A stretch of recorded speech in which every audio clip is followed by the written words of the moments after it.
వంకాయల్ని బాగా శుభ్రం చేసుకొని చిన్న చిన్న పీసుల్లా కట్ చేసుకొని, తర్వాత టమాటాలు శుభ్రంగా వాష్ చేసుకొని చిన్న చిన్న పీసుల్లా కట్ చేసుకొని, ఉల్లిపాయలు ఎల్లుల్లిపాయలు అల్లం అన్నీ, తర్వాత ప్యాన్ పెట్టుకొని ఆ ప్యాన్లో పల్లీలు వేసుకొని పల్లీలు బాగా ఫ్రై చేసుకొని,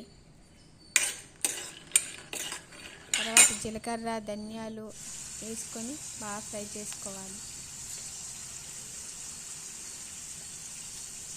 బాగా ఫ్రై అయినాక పక్కన పెట్టేసి వంకాయలు వేసుకొని ప్యాన్లోనే వంకాయలు బాగా ఫ్రై చేసుకోవాలి.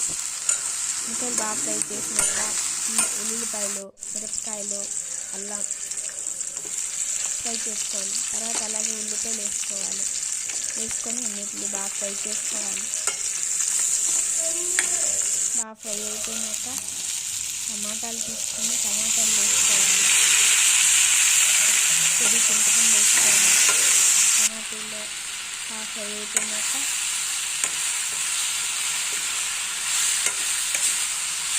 పక్కన పెట్టుకొని పచ్చడి కోసం పోపు పెట్టుకోవాలి. జీలకర్ర ఆవాలు శనగపప్పు ఎండుమిరపకాయలు కరివేపాకు వేసుకొని పోపు పెట్టుకొని మిక్సీ పట్టిన పచ్చడి తెచ్చి పోపులో వేసుకొని బాగా కలుపుకుంటే బాగుంటుంది. Thank you for watching.